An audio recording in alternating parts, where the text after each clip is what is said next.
Lotus astro TV நேயர்களுக்கு வணக்கம். நான் உங்கள் குமார் திருப்பூரிலிருந்து பேசுகிறேன்.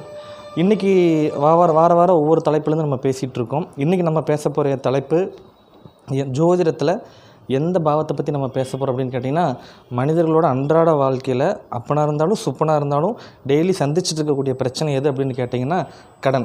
அந்த கடன் இல்லாத ஆட்கள் யாரும் இல்லைன்னு கூட சொல்லலாம், விரல் விட்டு. இப்போ நம்ம ஒரு ஜாதகத்தை பார்த்து முதல்ல அந்த காலத்தில் கடன் இருக்கான்னு கேட்டால் 10ல் 1 பேர் சொல்லுவாங்க ஆமாம் சார் கடன் இருக்குன்னு. இப்போ எந்த ஜாதகத்தை எடுத்து கடன் இருக்கான்னு கேட்டாலும் ஆமாம் அப்படிங்கிற சொல்லுவாங்க. கடன் பிரச்சனை இருக்குது, அதோட சதவீத அளவு எவ்வளவு மாறுபடுது அப்படிங்கிறது அவங்கவுங்க தன்மைக்கு ஏற்ற மாதிரி மாறுபடும். ஆனால் கடன் இல்லாமல் இங்கே யாரும் இருக்கிறது இல்லை. ஆனால் குறைஞ்ச கடனில் வாழ்கிறவங்களும் இருக்காங்க. அந்த கடன் அப்படிங்கிற பாவம் லக்கணத்துக்கு 6, காலபுருஷத்துக்கு 6, இந்த ரெண்டுமே நம்ம எப்பவுமே கணக்கு வச்சுக்கணும். அப்பேற்பட்ட கடன் எப்படி அடைக்கிறதுக்கு உண்டான வழி, அந்த கடன் யாராருக்கு வரும், அது எந்த காலகட்டத்தில் கடன் வரும், அதை அடைக்கிறதுக்கு உண்டான வழி, சூட்சங்கள் எல்லாமே இந்த வீடியோவில் தொடர்ச்சியாக நீங்கள் பார்த்தீங்கன்னா, ஸ்கிப் பண்ணாமல் பார்த்தீங்கன்னா உங்களுக்கு புரியும். ஏன்னா எல்லாமே சின்ன சின்ன நம்ம கொடுக்குறது எல்லாமே எளிமையான பரிகாரங்கள் தான் கொடுக்க போகிறோம். எளிமையாக எல்லா மக்களுக்கும் புரியணும் அப்படிங்கிற நோக்கத்தோடு தான் நம்ம கொடுக்க போகிறோம். ஓகே, அதனால் தெளிவாக கேட்டிங்கன்னா நிறையா உங்களுக்கு யூஸ் ஆகும் அப்படிங்கிற நம்பிக்கையோடு இந்த பதிவுக்குள்ளே நம்ம ஸ்டார்ட் பண்ணுறேன். பொதுவாகவே ஜாதகத்தில் எடுத்த உடனே நமக்கு மெயினாக எடுக்கக்கூடிய பாவம் 6ஆம் பாவம். கடன்னு சொல்லிவிட்டோம். சப்ஜெக்ட் இன்றைக்கி கடன். ஓகே, அந்த 6ஆம் பாவ அதிபதி யாருக்கெல்லாம் அதிகமாகும் அப்படிங்கிறது பார்க்கலாம். அதுக்கு முன்னாடி எந்த லக்கணத்துக்காரங்களுக்கு அந்த கடனை பார்த்தா பயம் அப்படின்னு வச்சிடலாம். 3 லக்கணத்துக்காரங்க தான், 12 லக்கணத்துக்காரங்களை விட்டுருவோம். இந்த 3 லக்கணத்துக்காரங்களுக்கு கடனை கண்டாலே ஒரு பயம் இருந்துக்கிட்டே இருக்கும். கடன் வாங்கினாலே தூக்கமே வராத லக்கணம் எதுன்னு என்ன தூக்கத்தை எழுப்பி கேட்டாலும் சரி, எனக்கு அது பதிஞ்சிற அளவுக்கு என்னோடய அனுபவத்தில் எடுத்துக்கிட்ட விஷயம். அதில் எந்த 3 லக்கணத்துக்காரங்க கடனை பார்த்தா பயப்படுவாங்க அப்படின்னு கேட்டிங்கன்னா, ஃபஸ்ட்டு கும்ப லக்கணத்துக்காரங்களுக்கு கடன் வாங்கினாலே தூக்கமே வராது. அந்த கடனை வாங்கிட்டாலே அதை அடைக்கிற வரைக்கு இன்னும் ஓடுவாங்க. இன்னும் ஷிஃப்ட்டு, நைட்டு ஷிஃப்ட்டு கூட ஓட்டுவாங்க. அந்த பணம் வேகம், அந்த கடன் வாங்கியாச்சு யாரும் கேட்டக்கூடாது அப்படிங்கிற அளவுக்கு ஓடுவாங்க. ஏன் அப்படின்னு கேட்டிங்கன்னா, கும்ப லக்கணத்துக்கு 8வது வீடு கன்னி வீடாக வருது. அப்போ அவமானப்பட்டுறக்கூடாது, கடனால் அசிங்கப்பட்டுறக்கூடாது. ஏன்னா அவங்க அனுபவப்பட்டிருப்பாங்க சில இளம் வயதிலேயே. அதனாலேயே அது அனுபவமாக அவங்களுக்கு மாறி ஒரு பயத்தை கொடுத்துரும். அதனால் கும்ப லக்கணத்துக்காரங்க கடனில் ஒரு அடி வாங்கி அதனால் கடன் ரீதியான அமைப்பில் ரொம்ப கவனமாக இருப்பாங்க. அதனால் ஃபஸ்ட்டு கும்ப லக்கணத்துக்காரங்க அந்த கடன் சார்ந்த விஷயத்தில் எச்சரிக்கையாக இருப்பாங்க, பய உணர்வோடு இருப்பாங்க. கடன் கொஞ்சம் கம்மியாக இருக்கும் அப்படின்னு நீங்கள் கணக்கு வச்சுக்கலாம் ஃபஸ்ட்டு. அடுத்தது எந்த லக்கணக்காரங்க பயப்படுவாங்க அல்லது எந்த லக்கணத்துக்காரங்களுக்கு அது கம்மியாக இருக்கும் அப்படிங்கிற நம்ம பார்க்கும்போது மேஷ லக்கணத்துக்காரங்களுக்கு 6வது வீடாகவே கடனோட வீடான கன்னி வீடு வருது. அப்போ இயற்கையாகவே அவங்களுக்கு அந்த கடன் மேலே ஒரு பயம் இருக்கும், அந்த கடன் மேலே ஒரு தன்மை இருக்கும். அது வாங்கினா ஏதோ ஒரு பிரச்சனை வந்துருமோ ஒரு பயத்தினாலேயே கடன் வாங்க மாட்டாங்க. கடன் வாங்கிட்டாலும் அது வெற்றியோடு டக்குன்னு அடைச்சிடுவாங்க. ஏன்னா 6ஆம் பாவம் தான் கடன், 6ஆம் பாவம் தான் நோய், 6ஆம் பாவம் தான் வழக்கு, எல்லாமே அந்த 6க்குள்ளே தான் வச்சுருக்காங்க. அப்போ இயற்கை அந்த மேஷ லக்கணத்துக்காரங்க கடன் சார்ந்த விஷயங்களில் கொஞ்சம் பயம் இருந்தாலும் எச்சரிக்கையோடு இருப்பாங்க அப்படின்னு நம்ம எடுத்துக்கலாம். செகண்டு, அடுத்து எந்த லக்கணத்துக்காரங்களுக்கு அந்த கடன் வாங்கினாலே ஒரு பயம் வரும்னு கேட்டிங்கன்னா, துலா லக்கணத்துக்காரங்களுக்கு அது 12வது வீடு. வாங்கினோடனே அடைக்கணும்னு அந்த துலா லக்கணத்தில் யாராவது கடன் வாங்கிட்டாலே ஒரு தொழிலுக்கு 2 தொழிலால் டச் பண்ணி அந்த கடனை முடிக்காமல் இருக்கவே மாட்டாங்க. அப்போ இந்த 3 லக்கணத்துக்காரங்களுக்கு கடன் வாங்கிட்டால் தூக்கம் வராது. கடன் வாங்கினாலே அவங்களுக்கு ப்ரெஷர் ஸ்டார்ட் ஆயிரும் அந்த சனத்திலிருந்து அப்படின்னு அர்த்தம். அவங்க பயப்பட வேண்டியதில்லை. அவங்க தசாபுத்தி சம்மதிக்கும் பட்சத்தில் பூலா கூட கடனை நம்ம கட்டலாம். இது ஃபஸ்ட்டு ரூல். 2வது, யாருக்கெல்லாம் கடன் அதிகமாகும், சின்னதாக ஒரு கடனை தொடுவாங்க, அது தொட்டு பெருசாக கடன் ஆகும். சிறிய கடன் பெரிய கடன் அப்படிங்கிறோம். அது எப்படி சார் அப்படின்னு கேட்டிங்கன்னா, யாருக்கெல்லாம் லக்கணத்துக்கு 6க்குடையவர் 8ஆம் பாவ அதிபதியோட நட்சத்திர சார வாங்கியிருக்காரோ, 6ஆம் பாவத்துக்கு 3ஆம் பாவம் வளர்த்தும். அப்போ 6ஆம் இடங்கிறது சின்ன கடன், 8வது வீடுங்கிறது பெரிய கடன். 6வது வீடுங்கிறது நீங்கள் வாங்கக்கூடிய 1 லட்ச கடன், 2 லட்ச கடன், 3 லட்ச கடன், 4 லட்ச கடன்கிறதுக்கெலாம் 6வது வீட்டை தான் பார்க்கணும். பெரிய கடன் ஒரு 1 கோடி ரூபா மேட்ரு, 2 கோடி ரூபா மேட்ருன்னா உங்கள் லக்கணத்துக்கு 8வது வீட்டை பார்க்காம நிறைய பேர் பலன் சொல்லி தான் நிறைய பேருக்கு ஏமாந்துட்டுருக்காங்க. 6ஆம் பாவத்தையே பார்த்துட்ருக்காங்க கடனுக்கு. அப்படி கிடையாது. பெரிய கடன்னா 8வது வீடு, சின்ன கடன்னா 6வது வீடு அப்படின்னு நம்ம எடுத்துக்கணும் ஃபஸ்ட்டு. அப்போ யாருக்கெல்லாம் 6ஆம் அதிபதி 8ஆம் அதிபதி சாரை வாங்கியிருக்காரோ அவங்க சின்னதாக சிறுதுள்ளி பெருவெள்ளங்கிற மாதிரி சின்ன கடனில் ஆரம்பிப்பாங்க. அது படப்படன்னு பெருசாக. உதாரணத்துக்கு ஒரு சின்னதாக ஒரு 1 லட்ச ரூபா வாங்குவாங்க, அதுக்கு வட்டி வாங்கி கட்ட முடியாமல் இன்னொரு பக்கத்துலேருந்து வாங்கி அதுக்கு வட்டி கட்டுவாங்க. இப்படி வட்டி மேலே வட்டி, வட்டி மேலே வட்டி, வட்டி மேலே வட்டின்னு அது இறக்கும் வரை அவங்க தொடர்ந்துக்கிட்டே இருக்கும். அந்த 6 8ஆம் அதிபதி சாரம் வாங்கிட்டால் அவங்களே நினச்சாலும் அந்த கடன் வந்து வெளியே வர முடியாதுங்கிறது அவங்க பிராப்தம். அதுக்குன்னு கடைசி வரை கடனோடு இருக்கணுமா சார்? அதை குறைச்சிக்கலாம்.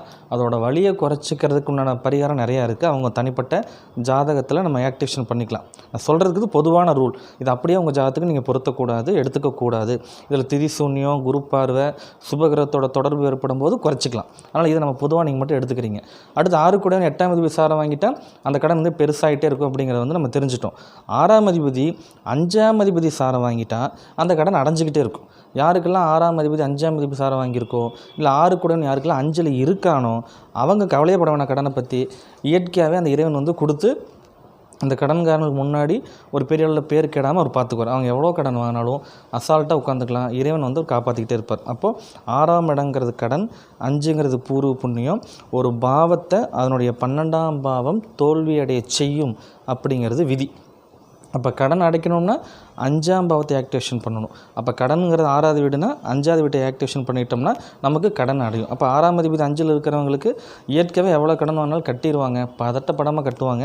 இயற்கை அது வந்துடும். 5 சாரம் வாங்கிட்டால் 100% வேலை செய்யும். 5ல் உட்கார்ந்தாலும் அவர் வாங்கின சாரத்தை பொறுத்து சில வேலைகள் வந்து மாற்றி அடையும். இப்போது எந்தெந்த லக்கணத்துக்காரங்களுக்கு அது எப்படி சுபக்கடன் கடன் சொல்லி பொதுவாக சொல்கிறோம். அது எதுக்காக வாங்கினாங்க அப்படிங்கிறத நம்ம பிரிக்க கற்றுக்கணும்.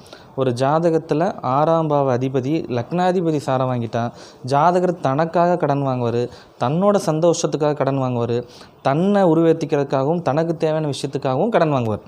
6ஆம் பாவ அதிபதி 2ஆம் பாவ அதிபதி சாரம் வாங்கிட்டான் தான் குடும்பத்துக்காக கடன் வாங்குவார், தான் குடும்பத்தில் இருக்கக்கூடிய உறுப்பினர்களுக்காக கடன் வாங்குவார், தன் கையில் பணம் இல்லை ஃபேமிலிக்காக நம்ம அது கட்டணும் இது கட்டணும் அப்படிங்கிறதுக்காக வாங்குவார்.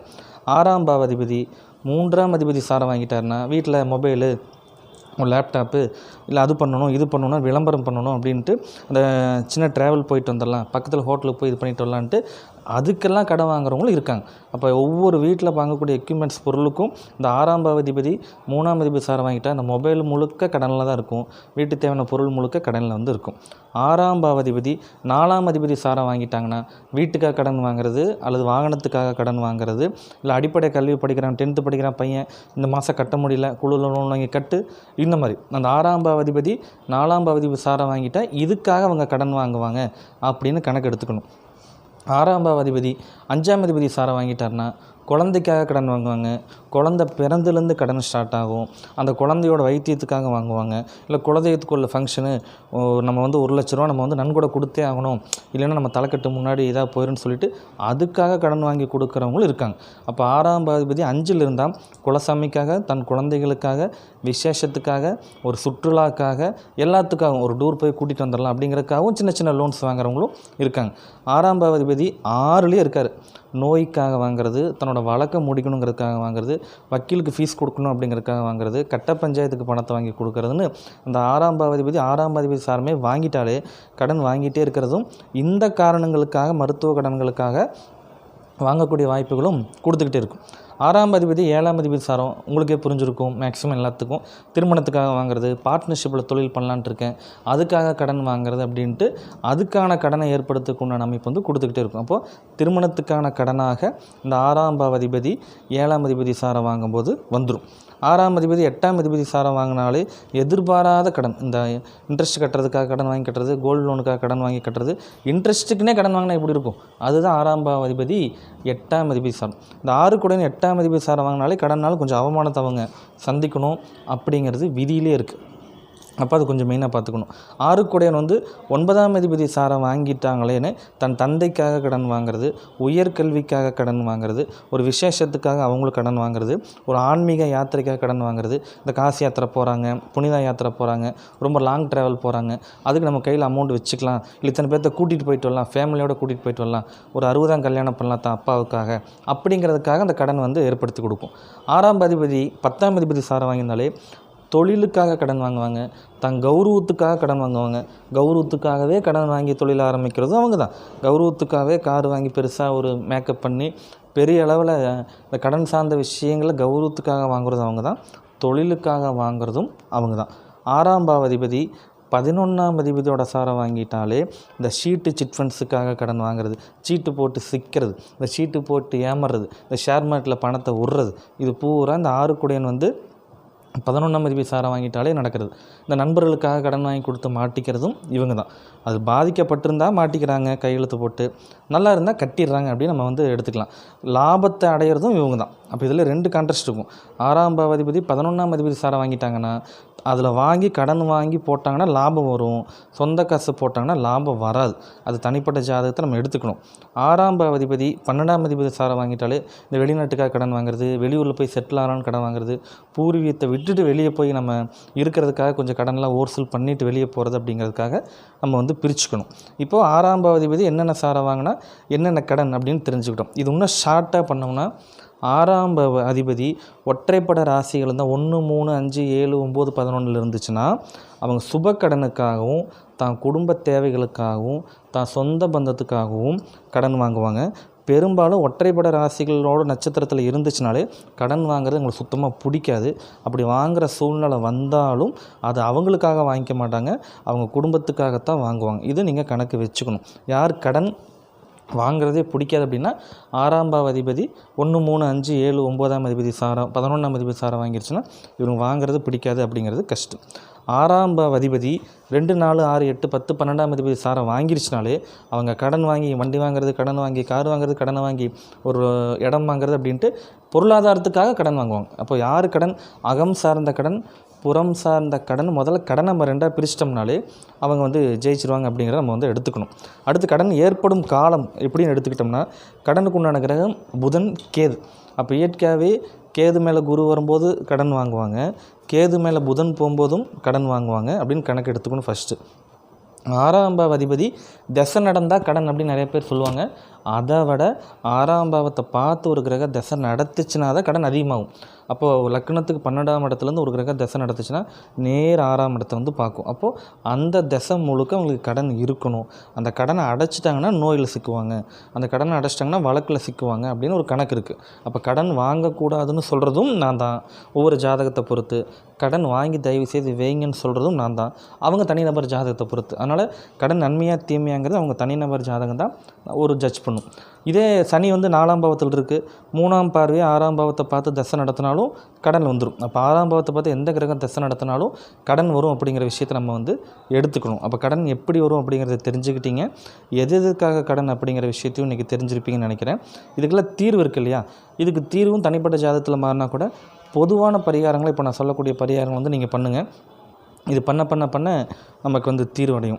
இருந்தாலும் அந்த 6ஆம் அதிபதி நெருப்பு ராசியில் இருக்கா, நீர் ராசியில் இருக்கா, நில ராசியில் இருக்காங்கிறதை பார்க்கணும். அவர் வாங்கின சாரணதன் எங்கே இருக்குங்கிற விஷயத்தையும் பார்த்துக்கணும். இப்போ நான் சொல்லக்கூடிய பொதுவான விஷயங்களை பரிகாரம் பண்ணும்போது திருச்செந்தூர் பரிகாரம் வந்து நல்லா வேலை செய்யும். ஒருத்தர் தொடர்ச்சியாக 6 தேய்பிறை சஷ்டிக்கு திருச்செந்தூர் இருக்கக்கூடிய முருகனை காலையில் விஸ்வரூப தரிசனம் யாரெல்லாம் பார்க்குறாங்களோ தொடர்ச்சியாக 6 சஷ்டிக்கு திருச்செந்தூரில் இருக்கக்கூடிய சஷ்டி அந்த அன்றைக்கி காலையில் போயிட்டு மத்தியானத்துக்கு மேலே சஷ்டி ஆரம்பிக்குது, அடுத்த நாள் மத்தியானம் வரைக்கும் இருக்குது. காலையில் நேரத்தில் போய் ஃபஸ்ட்டு தரிசனம், விஸ்வரூப தரிசனம். அது சனிக்கிழமை வந்தாலும் சரி, ஞாயிற்றுக்கிழமை வந்தாலும் சரி, திங்கக்கிழமை வந்தாலும் சரி, அது இங்கே பிரச்சனை இல்லை. அதனால் அந்த அன்றைக்கி நீங்கள் போய் அந்த தரிசனத்தை பார்த்துட்டு ஒரு 6 மாதம் ஒரு கால அளவு எடுத்து அதை நீங்கள் வழிபட்டுட்டு வந்துட்டிங்கன்னா அந்த கடனோட அளவு குறையிறத நம்ம வந்து கண்கூட வந்து பார்க்கலாம். இது ஃபஸ்ட்டு பரிகாரமாக நீங்கள் வச்சுக்கணும். அடுத்தது பைரவர் வழிபாடு. பைரவர் வழிபாட்டில் நம்ம என்ன பண்ணணும்னு கேட்டிங்கன்னா 27 நட்சத்திரம் இல்லாமல் இங்கே எதுவுமே கிடையாது. அப்போ இயற்கையாகவே 27 நட்சத்திரத்தை நம்ம எடுத்துக்கணும். ஒரு வெள்ளை துணி எடுத்துக்கணும். அந்த வெள்ளை துணிக்குள்ளே 27 நட்சத்திரத்துக்கு உண்டான குறுமிளகு இருக்கு இல்லையா, குரு மிளகு, பேர்லேயே குரு இருக்கக்கூடிய மிளகு, அந்த மிளகை வந்து அந்த வெள்ளை துணியில் வச்சு அதை முடிச்சு போட்டு ஒரு அகல் விளக்கு எடுத்து அந்த அகல் விளக்குக்குள்ளே அந்த வெள்ளை துணியில் இருக்கக்கூடிய குறுமிளகு நம்ம எடுத்து வச்சு அதையே நம்ம எண்ணெயை தொட்டு அழகாக திரிமாறி பண்ணி நெய் தீபம் போட்டிங்கன்னா கொடுத்த பணம் திரும்ப வரும். நல்லெண்ணெய் தீபம் போட்டிங்கன்னா நம்ம கடன் அடைக்க முடியும். ஒரே பரிகாரம் தான். நெய் தீபமாக நீங்கள் போடும்போது நீங்கள் வெளியே கொடுத்துருக்குற பணம் கைக்கு வர்றதுக்கு அது யூஸ் ஆகும். நல்லெண்ணெயில் நீங்கள் ஊற்றி அந்த தீபத்தை போட்டிங்கன்னா நமக்கு வாங்கின கடன் வந்து நம்ம கட்டக்கூடிய யோகத்தை வந்து அது கொடுக்கும். அப்போ 27 குறுமிளகு தீபத்தை வந்து நீங்கள் வந்து பைரவருக்கு போடலாம். இதுவும் அஷ்டமி அன்றைக்கி தான் பண்ணணும், இதுவும் தேய்பிறை அஷ்டமி அன்றைக்கி தான் பண்ணணும். இது 27 அஷ்டமி அன்றைக்கி பண்ணணும். அப்போ கிட்டத்தட்ட 27 மாதம் கணக்கு வச்சுக்கணும். ஆனால் பண்ணவே சில பேர்த்துக்கு நல்ல ஆன்சர்ஸ் வந்து கிடைக்கும். இது நம்ம 2வது பரிகாரமாக நீங்கள் வந்து வச்சுக்கலாம். அடுத்தது 6ஆம் பாவம்னாலே உணவு இல்லையா? அப்போ ஏற்க யாரெல்லாம் அன்னதான தொடர்ச்சியாக பண்ணிகிட்ருக்காங்களோ அந்த அன்னதானம் பண்ண பண்ண அவங்களுடைய கடனோட அளவுகள் வந்து குறையிறத நம்ம கண்கூட பார்க்கலாம். அன்னதானம் சிறந்தது. கடனில் இருக்கிறவங்க, சார் நாங்களே கடனில் இருக்கிற எப்படி சார் பண்ணுறது, எங்களுக்கே ஒரு ஆள் வாங்கணும் அப்படிங்கிற அளவில் இருப்பாங்க. அவங்க பண்ண வேண்டியது அன்னதானத்தில் சாப்பிடணும். அன்னதானத்தில் எப்படி சாப்பிட்ணும், கூச்சமே படாமல் சமபோஜன பந்தின்னு இருக்கும். எல்லா கோவில்கள்லேயும் அது நடக்கும். அப்போ தொடர்ச்சியாக ஒருத்தங்க 6 மாதம் 6 செவ்வாய்க்கிழமை அன்னைக்கு போய் கோயிலில் போடக்கூடிய அன்னதானத்தில் போய் எல்லாரோடையும் கலந்துக்கிட்டு, அவர் என்ன வசதியாக வேணாலும் இருக்கலாம், வசதி இல்லாமல் இருக்கலாம், அவங்களோட ஏழ்மையாக உட்காந்து நான் சாப்பிட்றேன், எனக்கு கடனோட அளவை குறைச்சி கொடுங்கன்னு சொல்லி வேண்டிக்கிட்டு 6 வாரம் 6 செவ்வாய்க்கிழமை அன்னைக்கு போய் கலந்துக்கிட்டாங்கனாலும் சரி, அதை கலந்து முடிச்சுட்டு 6 வாரம் அன்னதானம் சாப்பிட்றாங்க. கொஞ்சம் மாற்றங்கள் வர்றதை உணர்ந்ததுக்கப்புறமா அவங்களால முடிஞ்சதை அந்த கோயிலுக்கு பண்ணலாம், அல்லது வெளியே இருக்கக்கூடியவங்களுக்கு வாங்கி கொடுக்கலாம். ஃபஸ்ட்டு நீங்கள் எதுவுமே பண்ண போகிறதில்ல. நீங்கள் போய் அன்னதானத்தை சாப்பிட்றீங்க. அந்த அன்னதானம் சாப்பிட்டு உங்கள் வாழ்க்கையில் வந்த மாற்றங்கள் நீங்கள் உணர்ந்ததுக்கப்புறமா நீங்கள் அன்னதானத்தை கொடுக்க போகிறீங்க. இப்படி நீங்கள் வந்து கணக்கு வச்சுக்கலாம். கொஞ்சம் வசதி இருக்குது, கோடி ரூபா கடன் இருக்குது, அவங்க அன்னதானம் கொடுக்கலாம். ஒரு அனாதை ஆசிரமத்தில் கொடுக்கலாம். அவங்களுக்கு கொடுக்கும்போது அந்த கடனோட அளவுகள் வந்து குறையிறது வந்து நம்ம கண் கூட வந்து பார்க்கலாம். அப்போ கடன் அடைக்கிறதுக்கு அந்த குறுமிளக பரிகாரமும் அன்னதானம் சார்ந்த பரிகாரங்களும் நீங்கள் பண்ணும்போது வந்து நல்ல ஒரு மாற்றங்கள் வந்து கட்டாயம் வந்து கொடுக்கும். அதனால் கடன் வாங்கிறதோ இங்கே தப்பு கிடையாது. கடன் வாங்கிட்டாங்கன்னு நம்ம சொல்ல முடியாது. அவங்கவுங்க தனி கர்மாவை அவங்க அனுபவிக்க பிறந்திருக்காங்க. யாரையுமே வசைப்படாமல் இருந்தீங்கனாலே உங்களுடைய கடன் வந்து அடையும். நீங்கள் சில பேர் என்ன பண்ணுவாங்க அப்படின்னு கேட்டிங்கன்னா, கடன் இருக்கும், அவன் கடன் வாங்கிட்டான், 4 பேர் வீட்டுக்கு வந்துட்டு போயிட்டுருக்கான் பார் அப்படின்னு சிரிப்பாங்க. ஒரு கட்டத்தில் அவங்களும் அதே கடனில் வந்து நோயினால் சிக்கி கடன் ஆனவங்களும் இருக்காங்க. அதனால் கடன் இயற்கையாக எல்லோருக்கும் வரும். அது அவங்கவுங்க தனியோட ஜாதகத்தில் அவங்க வாங்கிட்டு வந்த வரம் அப்படி. அதனால் எப்போவுமே உங்களுக்கு கடன் இருக்கா, வருத்தப்பட்டுக்காதீங்க. உங்களுக்கு கடன் இல்லையா, சந்தோஷமும் பட்டுக்காதீங்க. சந்தோஷம் பட்டாலும் இங்கே பிரச்சனை தான், சந்தோஷப்படனாலும் பிரச்சனை தான். அப்போது இயற்கையாக அந்த கடன் மனிதனுக்கு வரும். அதை அடைக்கிறதுக்கு உண்டான தைரியம் நம்மளுக்கு இருக்கணும், உழைப்பை நம்ம போடணும். உழைப்பை போட்டுட்டு இந்த பரிகாரத்தை பண்ணினீங்கன்னா இன்னும் 100 மடங்கு வேகத்தோடு வந்து கடனை வந்து நம்ம அடைக்க முடியும். இதே மாதிரி அடுத்தடுத்து நம்ம ஒவ்வொரு நிகழ்ச்சிகள் வரும்போது நம்ம ஒவ்வொரு பாவத்தை பற்றி பேசுகிறோம். இன்றைக்கி கடனை பற்றி எனக்கு பேச ஒரு வாய்ப்பு கொடுத்த இறைவனுக்கும் நம்ம நேயர்களுக்கும் நன்றி கலந்த வணக்கங்களோடு உங்களிடம் விடைபெறுவது உங்கள் குமார்.